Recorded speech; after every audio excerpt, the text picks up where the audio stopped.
Hi everyone, it's good to see you all again. For those of you who are new to my channel, this is Josh, and I'm a first-year medical student at the TCU Burnett School of Medicine. And as you can see on the board behind me, we actually just had a unit on musculoskeletal and dermatology. And this Friday, because today is Saturday, I just took a test on that unit, and I felt pretty good about most of the questions. Now, of course, in medicine, I've learned that you should never be too confident, and you should always be willing to be wrong in a respect, because a lot of times you will be corrected a lot. So I don't want to say that I did. I don't want to come across as like, oh yeah, this test was easy, because it by no means was. But I felt very good about the effort that I put into studying for it, and I felt very good of the answers that I selected on the exam. And we'll see how it goes on Monday. But I felt pretty confident about the answers that I picked for the dermatology questions, because in my videos, a lot of my classmates have commented that they actually do watch my videos, and a lot of them watch them from beginning to end. Many times, I had a couple classmates tell me that they see my videos when they're like doing the dishes or other things or doing laundry. So they often hear the whole thing from beginning to end. So I'm always speaking to you guys in that kind of perspective as well. I know that the vast majority of you watching my video are not my classmates, but yeah, a lot of my classmates, they might know that I was like really into derm, and I was like answering a lot of the questions in lecture when we had like a dermatologist come and teach us for 1 week, and she was an awesome lecturer, and I really liked how she was like willing to mentor me and pretty much help me and be a guide as to what I should be doing to best match into this specialty, because as you guys may, I already mentioned earlier on my channel, but for those of you who are new, I'm actually very interested in dermatology. I told you guys before that I was in between dermatology and plastic surgery, but honestly, after this week, I'm probably leaning a lot more towards derm, because you could read your own slides, and I really like how in dermatology, you're an internist at heart, so you really go into internal medicine, and you do a lot of like detective work, so to say. Of course, you're not going to see everything internal medicine does, and because you're more subspecialized to seeing conditions related to the skin. But I really appreciate how you still need to figure out what it is that the patient is presenting with. And I know, at least in the patient learning group that we have, or PIBBLE, that I already introduced in my other video that I did with my classmate Whitaker, a lot of times we do detective work, and we try to figure out what it is that the patient we're given in the case that we're presented has. And I know some of my classmates, they really love the detective work, and that's why they don't really want to go into surgery, because if you do surgery, you kind of give up trying to figure out what it is, because a lot of times you're just presented with what the patient has already, and they just need you to go in and to do the procedure and to suture, cut things, and maybe take out something, or whatever it is to fix the problem invasively. So a lot of times you'll be presented with what it is the patient has in order to make your job much easier. So a lot of my classmates, they're really into like cutting stuff and like suturing things up. But others, they're more into like the detective work and figuring out what it is, and telling the patient how to proceed from there in terms of treatment. And what I really love about dermatology is that you get a lot of that detective work, but you can also do surgery if you go into Mohs surgery too. So you can kind of get the best of both worlds. And I've listened to some podcasts in dermatology, and some Mohs surgeons say that they still practice general dermatology, and they can still like read slides and things like that. Because the dermatologist who taught us this week, she told me that that the dermatology board, it licenses you to read your own slides, at least in relation to the skin. In pathology, you read every slide. So you would read like lymph nodes and stuff like that. But in dermatology, of course, you're limited to just the skin, but I think that's like really cool that you could like look at your own slides. And the reason why I emphasize this is because I've realized on exams, I tend to be very good at like questions related to histology. So it's like a big thing in medical school where they'll give you like an image of like a tumor or even like a blood smear. Again, this is something we covered in Heme Onc. Or, for example, what I have presented right here, which is, and this is something that you would see, a histological slide you would see when it comes to pemphigus vulgaris. I hope I'm still in the frame.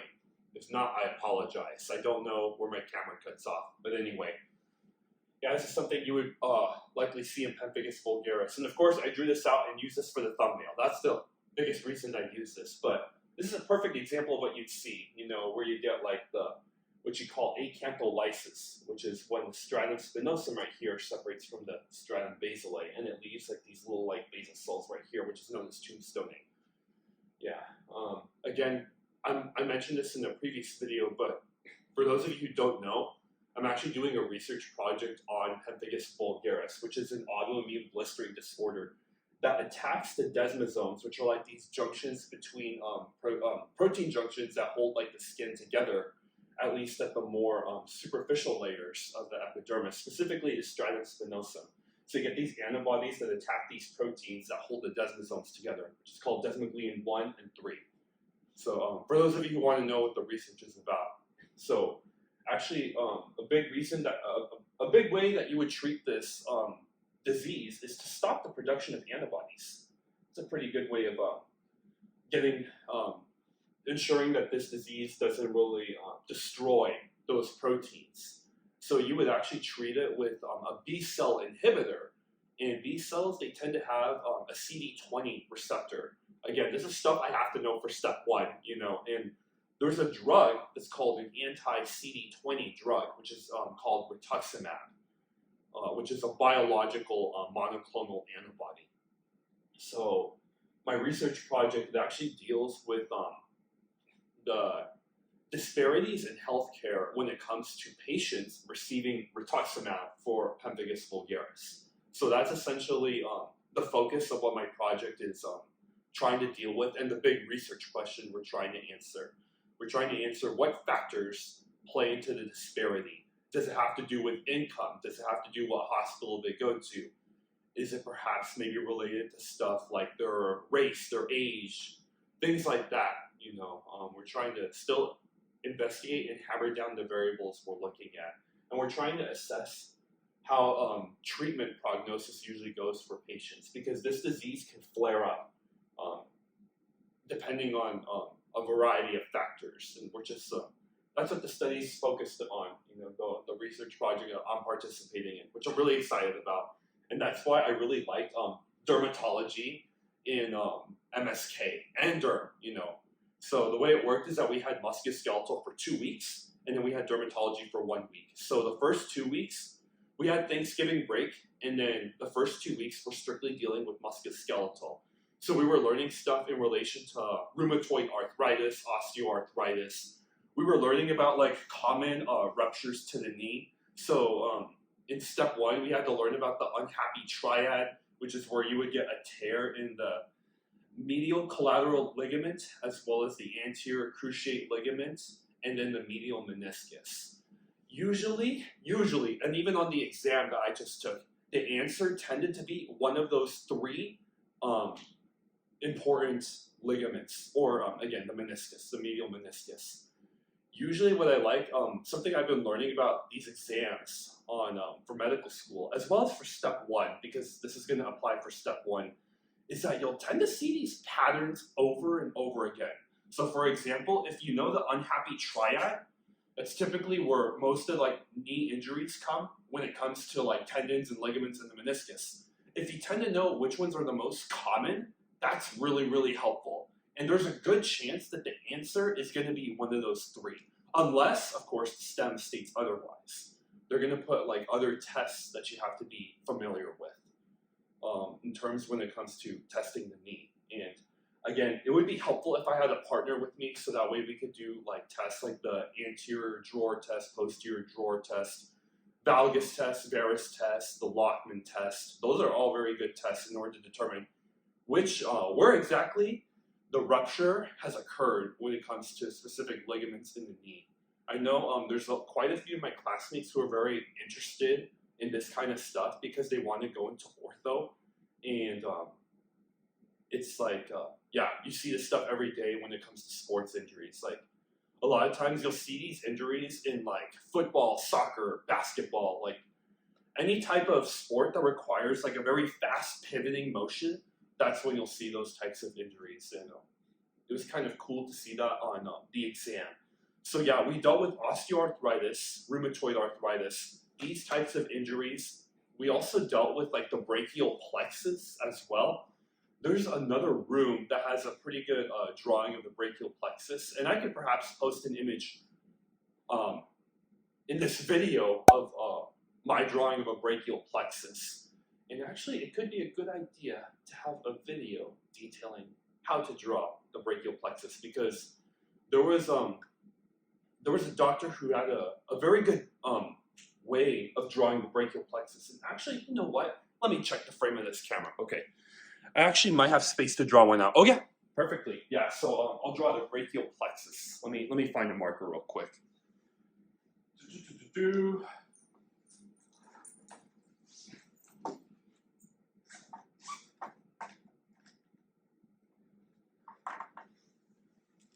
Yeah, we're getting some education right here. Okay, so from what I remember, you draw essentially a Y, like this. Hopefully you guys can see this. So you draw two Y's like this. Okay. Yeah, I'm gonna make this a little bit bigger. A lot of times they need to like fix the proportions of the Y's, but you draw a Y like that, and then you draw another one going like this.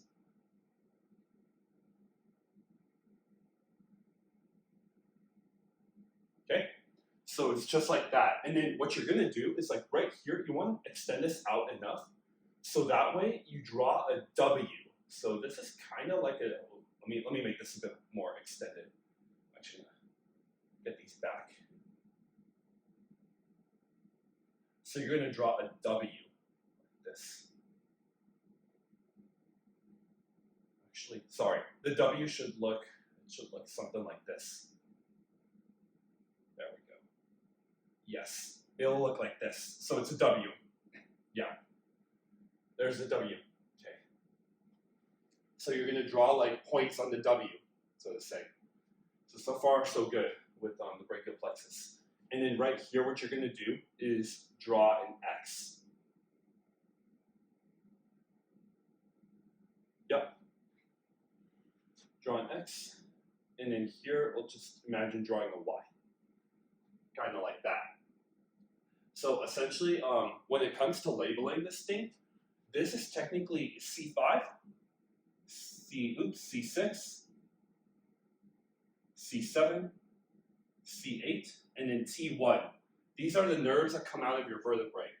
So these are what's called like the roots. So there's like a mnemonic: real,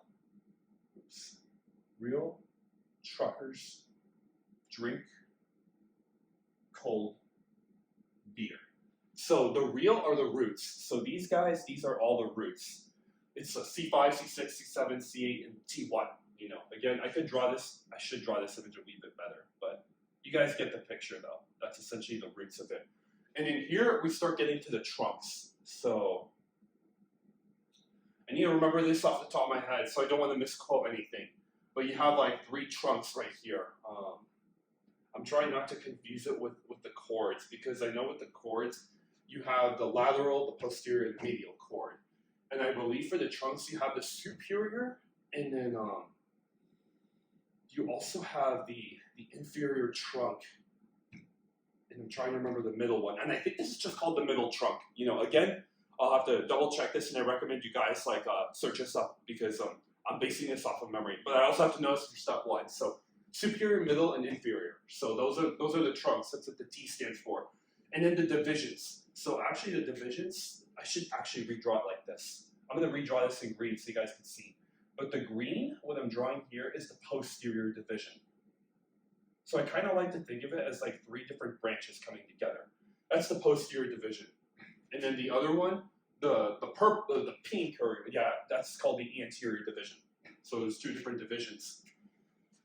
And then after this, you start getting cords. So this cord, this is where what you call the lateral cord, the posterior cord, and then the inferior, the medial cord, And then the branches, this is where you start to get like these different like nerves. This is the last part. So again, the mnemonic: real truckers drink cold beer. Or because I'm in Texas, some people would say real Texans drink cold beer. Whatever helps you remember it the most, you know. But yeah, essentially this is a pretty good brachial plexus. And right here you would get the musculocutaneous nerve. So this nerve is what helps like innervate a lot of the arm flexor muscles, like the biceps, the brachialis, the coracobrachialis, things like that. And then here you're gonna get the median nerve. So that would tend to innervate a lot of like the muscles like in the anterior, at least in the palmar portion of like the hand, and then the thinner part of the hand, which is again like close to where this part of the hand. It's more lateral, that's what you'd say. Yeah. Whereas the ulnar tends to be more medial. But yeah, it's the median nerve, and then the ulnar nerve, which again I mentioned, it tends to innervate more of like the medial portions of like the hand and stuff like that. And then here is the axillary. So the axillary, it would help you like, it would innervate.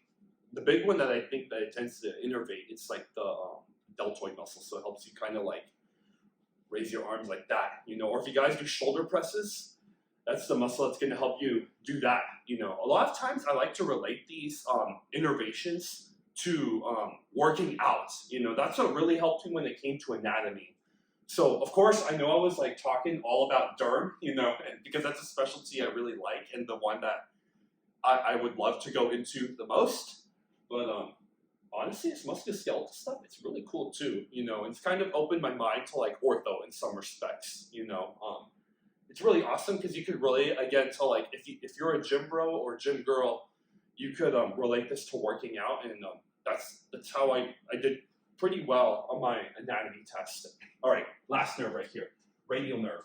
So this would tend to like innervate a lot of the posterior arm and forearm muscles. So like triceps, if you guys do like the tricep extensor, you know, those that type of workout, or even like in some respects bench pressing will exercise the triceps too. But yeah, triceps, and then like wrist extension, you know, stuff like that. So it's the radial nerve, and that's pretty much a good summary of the brachial plexus. I remember I drew this out on like the whiteboard that we got for our test. So yeah, sorry if this is a tangent. I think a lot of you guys will find this very helpful. You know, it's a very quick and dirty way to draw the brachial plexus. And again, the image that I have, there's a lot more nerves to the brachial plexus that innervate more things. You know, if I'm remembering one of them correctly,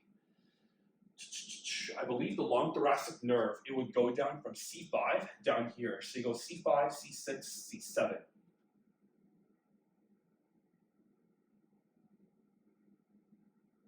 Long thoracic nerve. And if I'm remembering correctly, I believe that one innervates the serratus anterior. So yeah, which is typically going to help with like scapula stabilization. So yeah, that's one of the more complicated nerves in the brachial plexus. And I remember the physician who taught us this, he's like, there's 12 of them. So definitely during winter break, I'm gonna like redraw the brachial plexus with all of the 12 nerves, because I don't remember all of them. You know, you need to constantly review how to draw these things, you know. I'm pretty sure that's how you do the long thoracic nerve though. It would be C5, C6, C7, you know. So it's pretty useful because a lot of times we were tested on what these specifically were. And they would ask you, okay, what does this innervate, or what does this innervate? You know, or if you have an injury, a man presents to the clinic with an injury where he's unable to extend his wrist. What kind of injury would that indicate? And it probably may be an injury to the radial nerve, or even something above it, you know. Usually that's what would tend to happen. So the reason why I brought this up is because this was on our exam, you know, just trying to go over the material that was on our exam for MSK. So we got a lot of injuries related to that too, which a lot of times it can relate to sports, or it may not relate to sports, you know. Um, so yeah, I remember we also, again, I don't remember distinctly getting questions on this on the exam, but we were taught about dislocations of the shoulder too, where most cases, if it's an anterior dislocation, it's because of a sports injury. So if like a quarterback ran into like another football player or something like that, a lot of times, like if you get that force, it'll anteriorly dislocate, and a posterior dislocation is much rarer, and that would happen under the case of a seizure usually, yeah, where you're having very, I would say, irregular movements, uncontrolled. So yeah, we were tested on things like that, you know, in musculoskeletal. So our test, it was 60 questions long because we had, again, 2 weeks musculoskeletal and then 1 week of derm. So yeah, we get 20 questions for each week. And I felt like I said, I felt very confident about derm because I was studying this stuff, you know, just for fun, because it's a specialty I want to go into, and just investigating like, different research opportunities in different diseases too, you know. The big disease I'm doing research in is pemphigus vulgaris. So a lot of the autoimmune blistering diseases I really had down pat on this exam. Those I felt really, really confident about, you know, and I felt pretty good about the other derm conditions too. So yeah, that's essentially how things have been going in terms of med school. Right now, I'm actually off on winter break. So I really liked MSK because we came back from Thanksgiving break, which is 1 week long, and then we had 3 weeks of class, you know, related to a lot of these things I was telling you guys, you know, the MSK and the derm stuff. And then, yeah, after this, we get a winter break for 2 weeks, and then we go into cardio. Yeah, I've heard a lot of things about cardio. Scary stories. I've heard, like, I constantly hear that it's really hard and that people don't understand the cardio physiology and that there's a bit of physics in cardio, you know. Actually, I remember in our clinical skills class, which is where we learn how to essentially walk into patient rooms and do standardized patient encounters, which I think is really helpful, you know, and it's something I definitely want to practice more because a lot of times there's certain things that you need to ask from the patient, but you don't want it to sound so robotic. You want it to sound like very natural and in a way conversational, you know, but you also want to get the information that you need from the patient as well. But anyway, I remember we had a cardiologist in our patient encounters, and a big thing that he was talking about, they were hydrostatic forces as well as osmotic forces. And this immediately brought back memories from the MCAT because I distinctly remember in the Chem Phys section of the MCAT, they talked a lot about the hydrostatic force, which usually tends to deal with like blood pressure from the heart just like pumping, and then the oncotic force, which deals more with like forces trying to draw fluid out of the, I think it's like out of the interstitial fluid. Again, I probably have to draw this out, but I have space right here.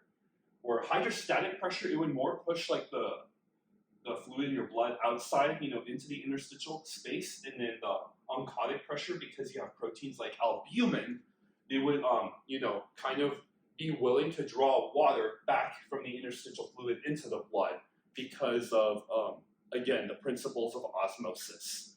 So I remember this was on the MCAT in Chem Phys. We had to know that concept. And it seems like it's going to come back into cardio. So I've heard that cardio is very physics related. And again, as you guys, my longtime viewers and subscribers of this channel, you guys might know that I actually scored a 131 in Chem Phys. And that was like the highest score I got on the MCAT. So I'm hoping that this is going to come into handy when it comes into learning cardio. Because I consider myself pretty good at physics. You know, it was one of my favorite classes in undergrad. I remember we had this professor named Professor Zorba. He was really amazing, and I loved his energy, you know, in teaching physics.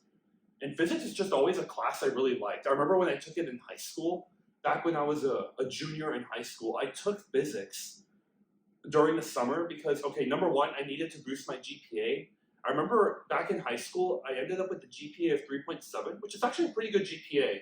But because I went to competitive high school, I mean, it was kind of like average, you know. Honestly, looking back, I shouldn't have been too hard on myself in terms of my high school GPA. Yeah, for those of you who are in high school, yeah, please don't be too hard on yourself academically. You know, it's not the end of the world if you don't get into Harvard or these Ivy Leagues. Like, of course, I try vying for them if you can, but like, honestly, I think high school, you know, just being in med school right now, you should use it as a time to figure out what you love and what you don't like. More like what you don't like, because I knew for a fact in high school I never wanted to do anything related to like history or English or anything humanities related. So I would definitely use it as a time to explore and get involved in stuff like track and field. I wish I did more track and field when I was in high school, you know. Yeah, looking back. And I wish I did more extracurriculars. So get involved in band if that's what you like, track and field, or again, other sports, basketball. You know, you don't have to do track and field just because I did it. Do football or whatever it is that you like really want to do. Try different things, you know. And if you don't like it, it's okay. Do something else, you know. And you know, try to get good at something, because if you can like try making it to CIF or even state for track and field. Again, it might be harder depending on which state you live in, because being from California, California is a huge running state. So to make it to a state meet in California track is really, really hard, because everybody runs in California. It's very nice weather, so everybody's able to run outside. So yeah, it's a very competitive high school atmosphere when it comes to qualifying for state meets. So if you make it to state in California, that means you're a really good runner. Anyway, sorry about that tangent, you know, just going off of things in high school. Again, I'm trying to appeal to as many viewers as possible, you know, because I know not all of y'all are my classmates. My classmates only make up like a small portion of my audience. I know that a lot of you guys, you come from all over, so I'm always taking that into account. Heck, I've even run into one of my subscribers I keep mentioning, Yang, in Super Nintendo World, and I know she's a pre-med, you know, and applying to medical school. So I know a lot of you guys are in that type of demographic when it comes to my YouTube audience, and I really should look at my demographics more, my analytics. They'll tell me more details of who you guys are, really, and I appreciate it if you could comment who you are. You know, are you a high school student? Are you a med student? Are you a dermatologist? Hopefully watching my video. And if you have a research opportunity, can I please join? I don't know. We'll see. I mean, yeah. I don't really know who my audience is. So I actually am curious if physicians do watch my videos, because I know there's some physicians who do YouTube. Maybe once I get bigger. Right now, with my subscriber count being at like 685 or something like that, you know. We'll see. But yeah, I go off on these tangents. Anyway, cardio. Back to cardio. Yeah, so that's the unit we're going to have next unit. Cardio, and then we're going to have renal, and then we're going to have pulmonology. I hear that those units are more difficult than the ones that we've covered up to right now. So I got to embrace for that. I do have a grand uncle who is a pulmonologist. So hopefully that kind of runs in the family, and that'll help me out in some way. I don't know, you know. So yeah, those are the three big units we're going to cover. Oh, and then neurology. That unit, at least in our curriculum, is going to be 7 weeks long, which is a pretty long unit. It's like almost 2 months. So I imagine that the test for that is going to be huge. I don't know how they're going to do it, because the way it works is that every week we get 20 questions. So that's a lot of questions for getting 7 weeks of material. Yeah. That's going to be, because 8 weeks would be 160. That's going to be 140 questions on that test. That's a long test. Wow. Yeah, because 80 questions is what we would usually get if a block is 4 weeks long, and that would take 2 hours. So if we were to get 140, that test would almost take 4 hours long. Yeah, again, I'm not sure if that's how my school is doing it, but just speculating based off of the patterns that our tests have been going off of. We'll see how it goes. Okay, I'll make a video after every exam as usual to update you guys.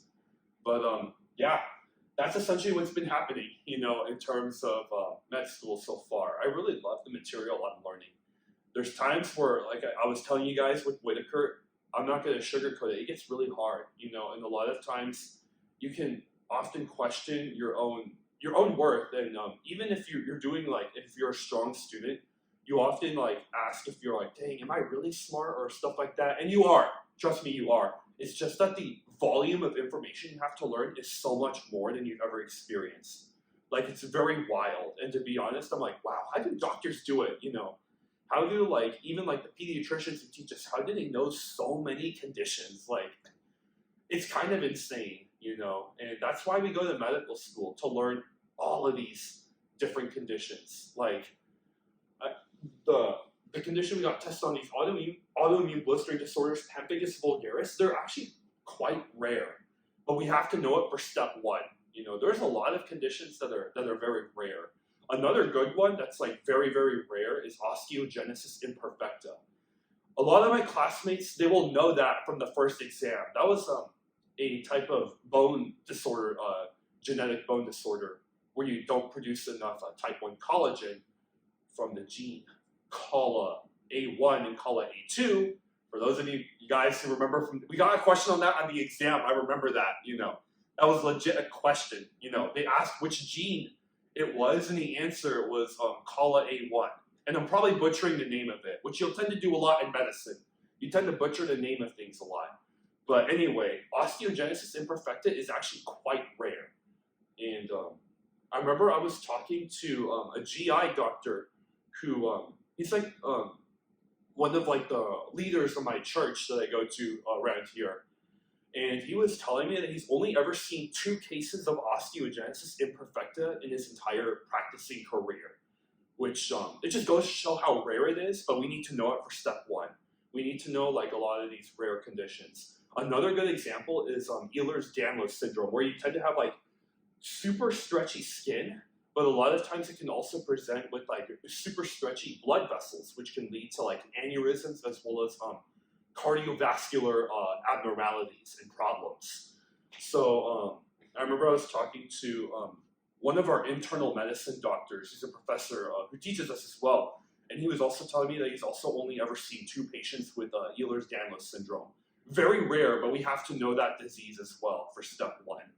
So the whole thing is like with step 1, we have to know a lot of rare conditions. And that's what we study in medical school, so that when we do see a patient who does present to the clinic with these very rare conditions, we'll know what to do.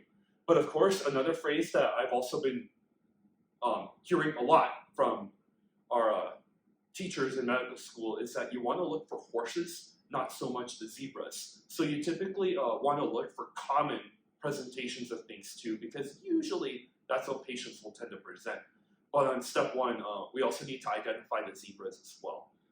Again, for those of you who don't get the analogy, at least here in America, it's a lot more common to see a horse running around in the wild compared to a zebra. You know, of course, zebras don't naturally inhabit parts of the U.S. Although I will say, for those of you who have been to Hearst Castle in San Simeon, California, beautiful place, by the way.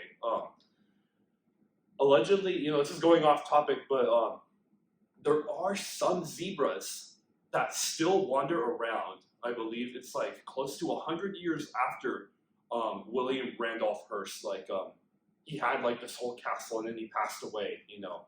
So essentially he let these zebras go into the San Simeon area, and you can still see these zebras wandering around 100 years later, which is really wild. You know, they're very rare to see, but if you are lucky enough, you can spot herds of zebra in San Simeon, California.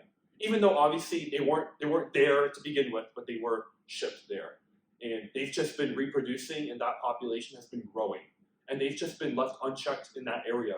So very interesting, you know. Of course, like I said, very rare. That's what the analogy means of horses versus zebras. You know, we tend to use that analogy a lot in medical school, and I just wanted to explain it for those of you who didn't get it. So yeah, that's what we need to know for step 1. We need to see both the horses and the zebras as well. So something that I've also been realizing when it comes to step 1 is that when it comes to doing practice questions, it's extremely helpful to do a ton of practice questions. And that's something that I did for MSK and derm, is that I just did like an extremely high volume of practice questions. And some of the resources that I used Osmosis. They're like these videos that you could watch. Our school pays for Osmosis, So we get access to the videos as well as the questions. And I really love the artistic detail on osmosis videos. That's what I really like. Osmosis, I genuinely think it has like the best pictures when it comes to illustrating like different diseases in medicine. It's like very cartoony, but it's really good. I would argue osmosis is sketchy. So osmosis, they'll pretty much, it's kind of like Khan Academy, but they have like these cartoon pictures, and they can go quick. You can choose to speed up the video like at ×2 or whatever type of speed you're comfortable with, which is something I really do a lot, you know. So osmosis is really good for those videos, but they also have really good practice questions. And they have a ton of them for these different topics. So I did all of them for MSK. A lot of the MSK I didn't see in class, so I actually learned some interesting conditions. You know, for example, the sacral plexus, which we did not cover yet, and I'm sure we'll probably learn more about it in neuro, because technically these are innervations. So I could see why my school would probably hold off on the sacral plexus and wait to teach it until neuro, you know, officially. But we can go ahead and learn it on our own, you know, from doing osmosis questions. So I've gotten questions wrong about the sacral plexus, and I was able to learn more about conditions like sciatica because of getting these questions wrong, you know, on osmosis, as well as another resource I've been using is Scholar RX. Again, our school also pays for Scholar RX, so we get access to a lot of these articles, which I've been telling you guys we get assigned to read. They're called bricks. If you guys remember from the video I did with Whitaker, these are the pre-work articles that we have to read before coming to class. Those are provided by Scholar RX, and we get access to those via Scholar RX. And yeah, so Scholar RX has that, and they also have really good practice questions too. I really love Scholar RX, and I definitely, what I've been doing since endocrine was I've been exhausting all of the Scholar RX questions before each exam. It's been very helpful. And of course, our school, the professors of each unit, they give like 20 practice questions that they generate on their own. So on top of that, they give us 20 questions a week. So for MSK in total, MSK and derm, we got 60 questions, practice questions, to help us prepare for the 60 question real exam, which uses MBME, which is the organization that oversees step 1. We use like retired step 1 questions. That's what our real test is. So it helps us all prepare for step 1. That's what we're doing right now. So yeah, I've been using Osmosis, Scholar RX, and then Amboss. Amboss is really good for, they have really tricky questions, but they're really good, and you learn a lot from them, you know.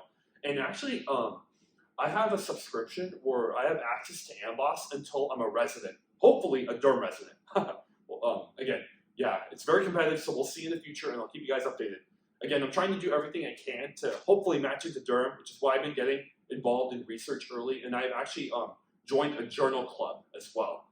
So anyway, getting back to practice questions, so yeah, I have access to Amboss until I'm a resident, you know, and it's a really fantastic resource, honestly, like, because I not only use it for practice questions, but when I'm in the clinic shadowing my preceptor in LIC, which is a longitudinal integrated clerkship, I often have Amboss pulled up to look up like different conditions and different treatments related to like what the patient might have, you know, and I think it's like a very good dictionary to have as well. It'll like tell you conditions that are summed up.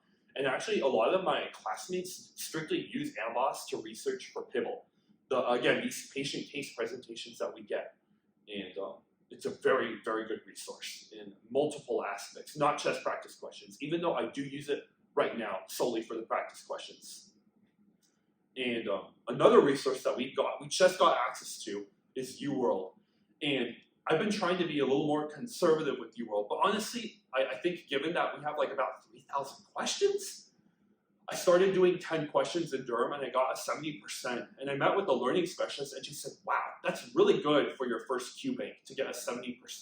Especially, told her, you know, it's in derm, which is an area I love, so I would score higher in derm because I tended to overstudy for derm when it came for this test. You know, again, because I really love that specialty, and it's a specialty I'm the most interested in matching into, you know. So, yeah, that's that's how everything's been going in terms of resources and tests and stuff like that. And guys, please comment down below on what you want me to talk about. I feel like there's just so many things to talk about in relation to medical school. It's been like a crazy 6 months, you know.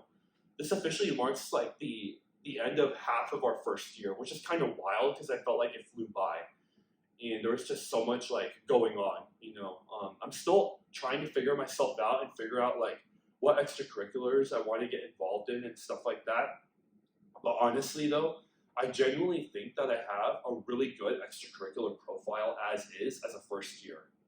Like I was telling you guys, given that I'm really interested in dermatology, I had like a very strong feeling that this is a specialty like I would want to vie for at the beginning of medical school.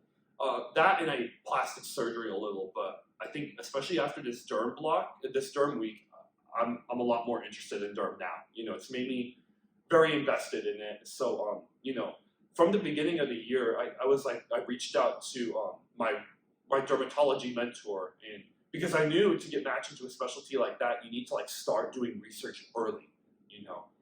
And over winter break, I need to write my IRB and get credentialing done, which is going to be a whole process. But again, I have winter break to do that.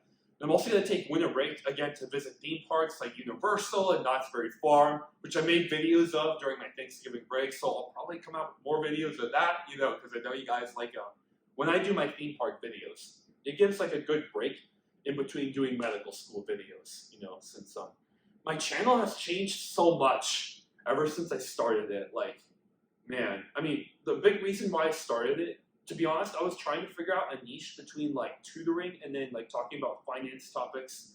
Because back when I started it, I was like really into investing and all of that. I mean, now I haven't really had much time to research like investing in stocks and stuff like that. Because 2022 Josh was really into that, you know.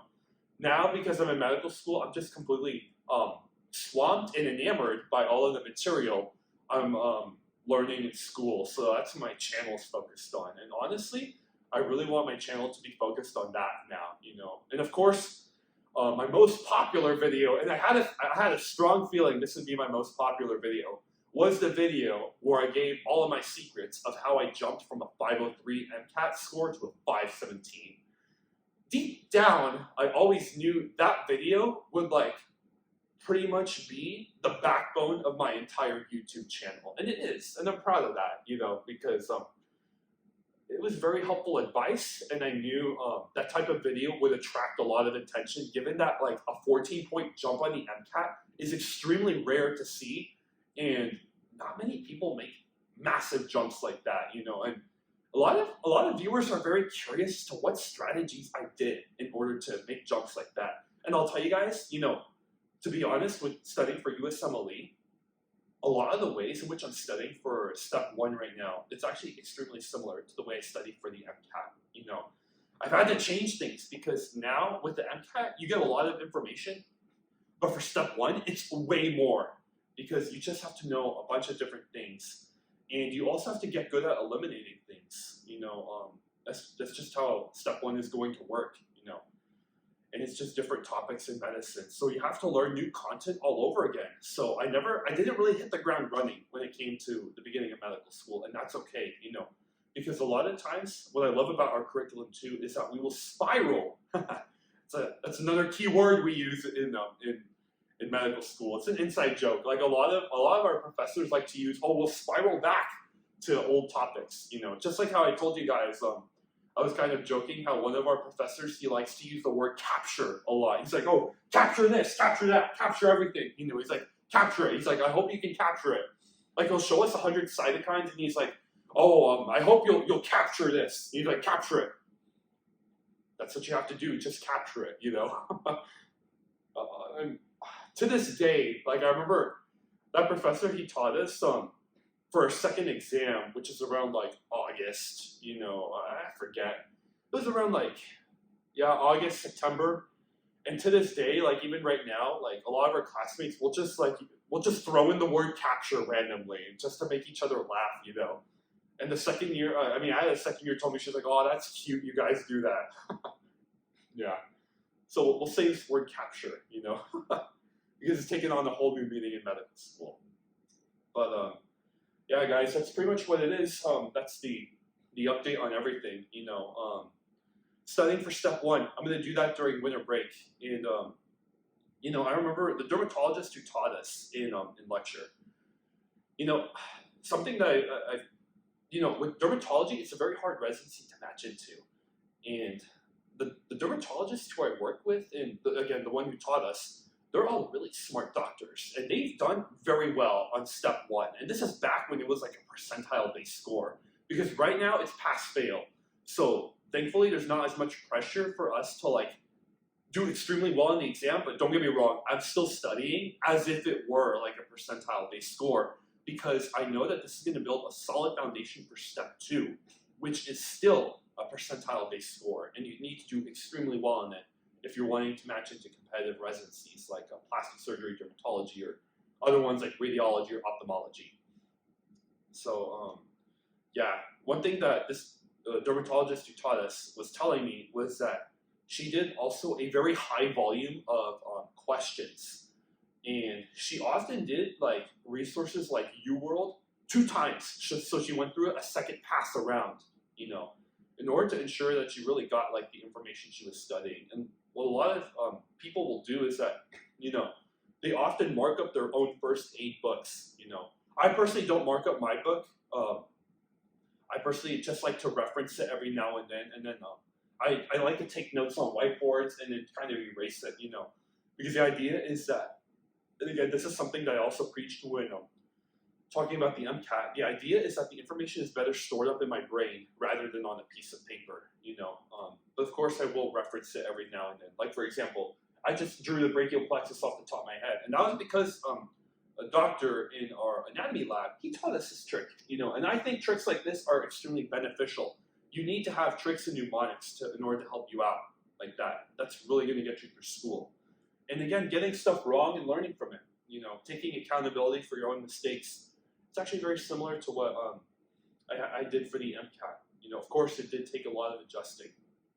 But it's very useful to hear from other physicians who did very well on step one and hear how they studied for the test. That was something I asked her in office hours, I remember. And I was just like, how did you study? It's very good to ask people who are successful how they did it, And it seems like practice questions seems to be the way to go because, the only way you're going to get good at taking a test is by replicating the test conditions. And that was something I really preached a lot when doing the MCAT.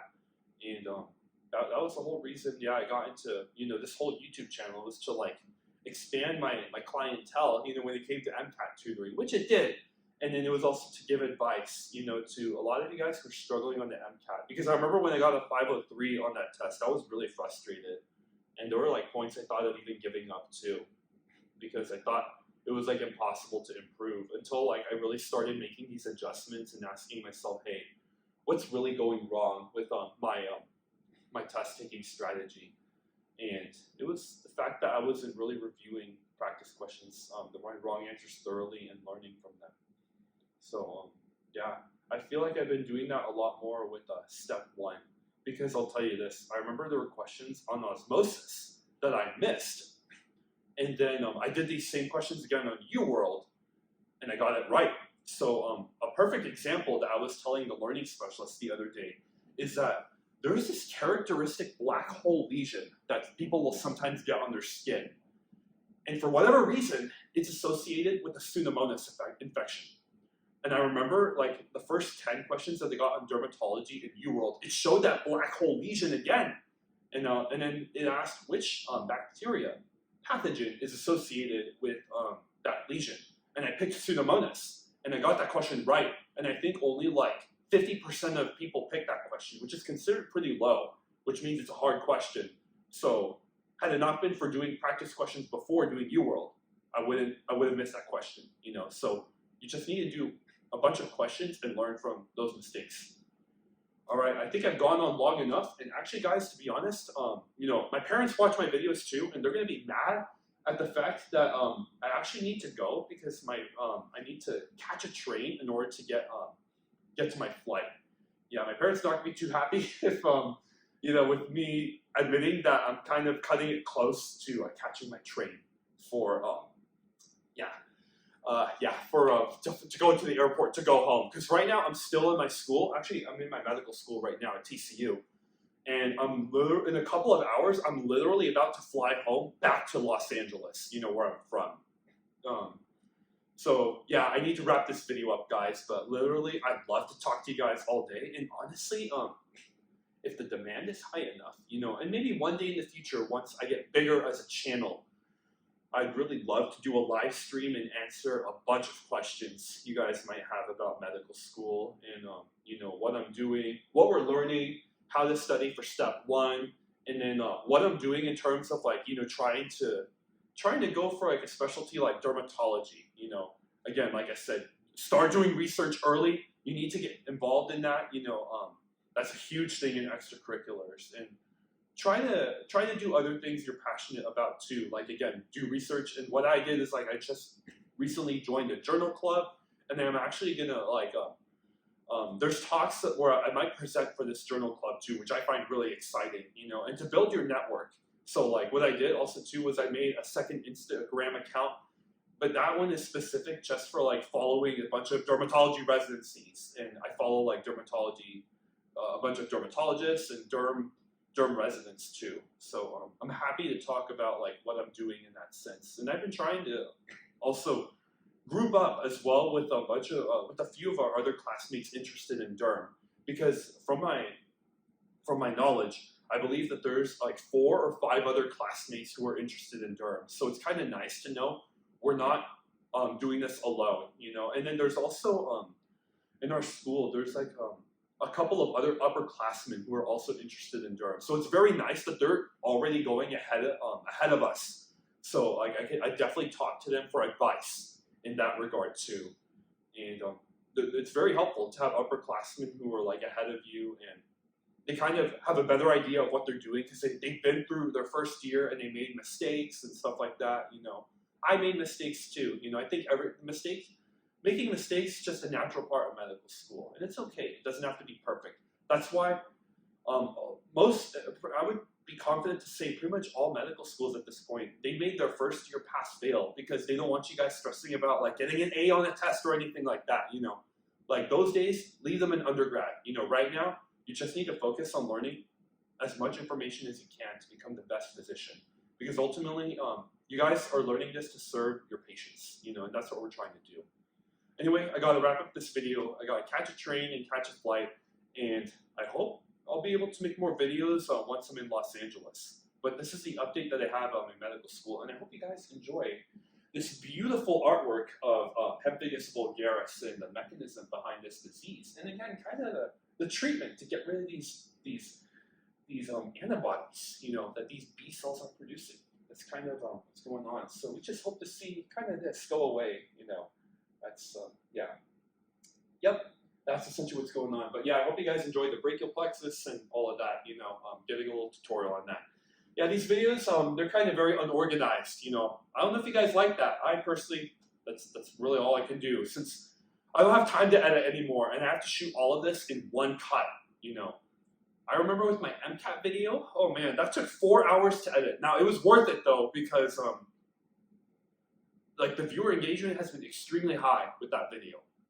But you guys seem to be enjoying these videos too, where I just go off the cuff, just talking and ranting about medical school and talking for an hour or two. But yeah, that's essentially what's been happening. All right, gotta catch my train, gotta catch my flight, but I'll see you guys in the next one.